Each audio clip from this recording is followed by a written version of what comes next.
¿Cómo están? Bienvenidos al Bote Pronto de este jueves 16 de diciembre. Me da mucho gusto saludarlos, saludar como todos los jueves a Nacho Marván. Nacho, ¿cómo estás? Bien, buenas noches a todos. Y a un buen amigo de este programa, buen amigo nuestro además, Carlos Heredia, del CIDE, sí, del CIDE, un nombre que lleva, pues yo creo que ya, no digamos nuestra edad, Carlos, pero llevas demasiados años viendo esto. Varias décadas. Sí, décadas, digamos. Ahí sí, porque, hijo, sí. Ya, confesamos la edad. Sí. Nacho, queríamos hablar de cómo termina este año con todo esto que está pasando en migración, digamos, que es más que la tragedia de Chiapas, es mucho más que eso, pero que la tragedia de Chiapas nos la volvió a poner encima, aparte del remén en México. Nacho.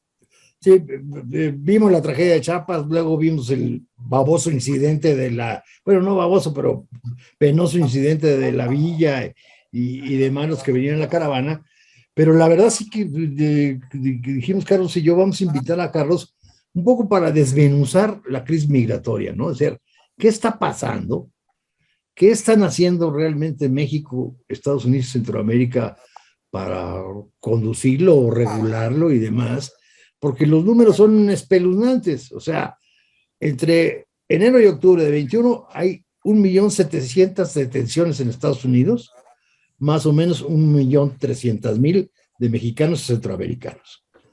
En México hay también, todo es enero, septiembre, octubre.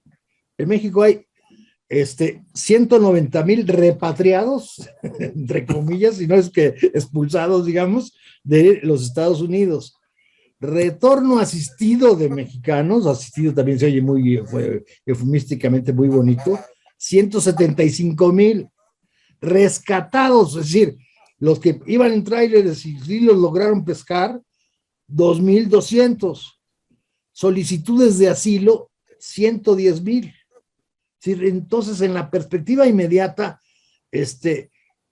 obviamente lo que primero que se requiere, la perspectiva inmediata es, sigue el famoso 42 y se restablece el quédate en México, esperemos que con más recursos, porque... Pero no parece. Pero no parece, o eso no ha quedado claro. ¿Viene un peor 2022, Carlos? Yo creo, Nacho, Carlos, gracias por la invitación. Creo que los gobiernos están cometiendo dos grandes errores.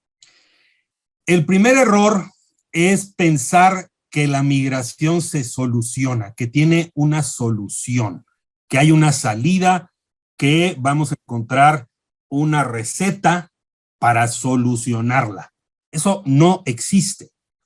El gobierno de Biden ha cometido un gran error en ponerse como objetivo detener la migración, contener la migración y enlistar a los gobiernos, al menos de México y Guatemala, en un propósito inalcanzable. En la historia de la humanidad, lo normal es la migración, la movilidad humana. Lo excepcional es que haya estrategias para tratar de contenerla. Ese es el primer error. Yo sé que lo hacen por un imperativo político electoral de decir, mira, sí sé controlar mi frontera, pero el prometerle al electorado, yo voy a controlar la migración, es una autoderrota anunciada, porque ese es un objetivo inalcanzable. Otra cosa es administrar, gestionar, y eso es muy complejo y podemos hablar de eso con mayor detalle, pero en este momento paso al segundo error, que es enfocar la atención en los migrantes como si ellos fueran por definición los criminales, porque en la legislación estadounidense, atravesar la frontera estadounidense, ingresar a Estados Unidos sin papeles, pasó hace ya una década de ser una falta administrativa a un crimen, a algo que entra en lo penal, en lo penalizado con cárcel, con pena corporal. Entonces, en el imaginario de la gente, el problema son los migrantes. Y la tragedia de Chiapas, Nacho, que tú describes, nos reveló algo que ya sabíamos, pero nos hemos negado a ver. El hecho de que el tráfico de migrantes y de manera derivada la trata de migrantes, en algunas zonas ya es incluso mayor negocio que el narcotráfico. Y el problema real que tenemos es que las rutas del narcotráfico y el hecho de poder cruzar la frontera, está totalmente controlado por las bandas del crimen organizado. Si tú pones un mapa y ves las rutas de migrantes, las rutas están tomadas por el crimen organizado. Las bandas se disputan a las personas y dicen, yo me quedo con estos, a estos los voy a meter como sicarios, a estas mujeres las voy a meter a la trata, a la prostitución. De eso se trata el negocio que tienen hoy las bandas criminales.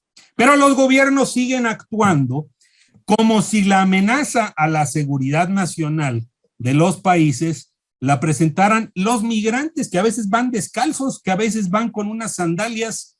Y endeudados con $10,000 que tienen que pagar en no sé cuántos años. Además, ese es el segundo error. Están enfocando las baterías de manera equivocada cuando todos los días las organizaciones criminales se alimentan de migrantes. Y si se quiere el tercer error, pues ratificar Quédate en México, que no es otra cosa más que decirle a las organizaciones criminales, oigan, ya les junté más migrantes, miran, ahí están frente al puente en Matamoros, están frente al puente en Reynosa, están frente al puente en Juárez, ya te los junté, ahí están, y ahí van a estar meses esperando. Nacho Marván, puesto como lo explica Carlos, no se ve para dónde, ¿no? Porque la verdad es que el deterioro en los países de Centroamérica, ¿no? Etcétera, solo lo va a forzar más, ¿no? No se ve para dónde. En México mismo, porque hemos aumentado mucho, ¿no?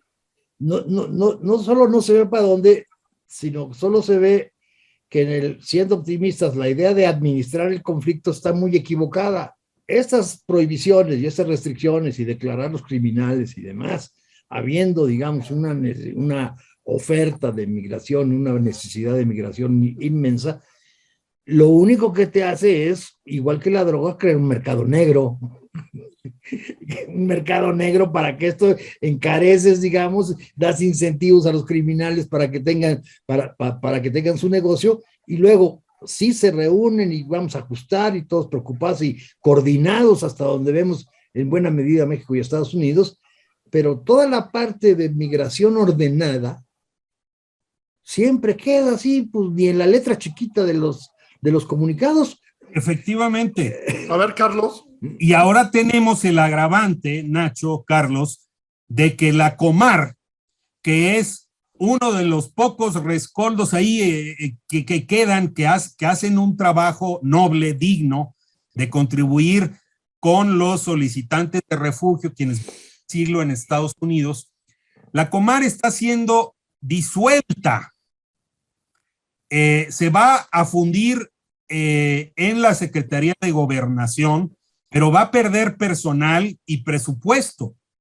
Entonces, la gran paradoja es que estamos comprometiéndonos con Estados Unidos de que ahora sí vamos a cuidar migrantes, cuando el organismo encargado de hacerlo, capacitado de hacerlo, es la Comar, que se está disminuyendo en sus capacidades, en su presupuesto, en su personalidad jurídica. Y ahora, entonces, para cerrar el círculo vicioso, le vamos a encargar al zorro que cuide el gallinero, le vamos a encargar al INAMI, oye, tú atiende a los solicitantes de refugio y de asilo, cuando la tarea del INAMI, las instrucciones que tiene el INAMI, es combatir, y uso el verbo con todo cuidado, combatir a los migrantes.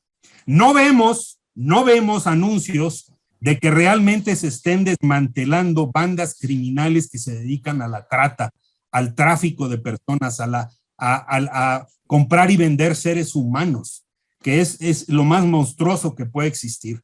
Vemos, en cambio, denuncias de todos los días de que se encontró un camión que nadie vio, que llevaba 200 migrantes, y como dice Carlos Puch, multiplícale por cuánto te gusta cada persona el negocio. Claro, los testimonios están entre $7 y $10,000 según tal, por cada uno de ellos. Yo creo que los gobiernos tendrían que enfocarse en decir, vamos a acercar la oferta con la demanda. Vamos a ver los nichos en donde faltan trabajadores, por cierto, también en México, tanto en Estados Unidos como en México. y la sobreoferta de gente que quiere ingresar, pero no hay las vías legales. Hoy, Carlos Puig, hoy, un guatemalteco indígena reúne todos los papeles para trabajar en México, es imposible que lo dejen. No se puede. Es decir, oye, no, pero no estoy hablando de un cruce transfronterizo, ahí a San Cristóbal de las Casas, a Comitán, a Tapachula. Estoy hablando de que ese guatemalteco, pues lo quieren contratar en Monterrey. Claro. Y presenta sus papeles, imposible. No hay vía legal. Nosotros le pedimos a Estados Unidos, dame más visas, ábreme más vías legales para que los mexicanos puedan ir con papeles, porque hace falta y los empleadores están diciendo, necesito trabajadores, se me queda la cosecha. Pero no aquí no existe. Bueno, exacto. No sé si ayer o hoy el presidente dijo en la mañanera, ¿qué creen? Ya no se encuentran, he dado tantos trabajos por el Tren Maya y Dos Bocas y tal, que ya no, que ahora nos falta mano de obra. Señor. Bueno, ¿no? Entonces, no digo que sea solución, porque yo empecé diciendo que no es solución, pero una vía de abordar el tema es dejar de enfocar a la migración, al refugio, al asilo, solamente en el terreno criminal policíaco y empezar a enfocarlo en el ámbito económico, el empleo y laboral. Nacho, cierra el programa de hoy con una reflexión que quiero, que es, lo mencionó Carlos, pero es que políticamente no los volteamos a ver. Políticamente son muy costosos en Estados Unidos, pero también en México, ¿no? Es muy costoso atender migrantes políticamente, o por lo menos no da nada, ¿no? Nadie te trata bien. No dan votos. No dan votos y nada más ves que causan problemas o los planteas como causantes de problemas y como bien dijo Carlos Heredia, pues atiendes la parte de darle al zorro el cuidado del gallinero, que nada más te va a causar más problemas en lugar de encontrar las salidas para esto y dejar este burocratismo para las visas de trabajo. Ojalá, Carlos Puig, que en 2022 empecemos cada vez más a hablar de movilidad laboral de ida y vuelta, ¿sí? Que de los casos, empezamos el año con Camargo y terminamos el año con Tuxtla Gutiérrez, 21 muertos un día, 56 muertos el otro día. Qué horror.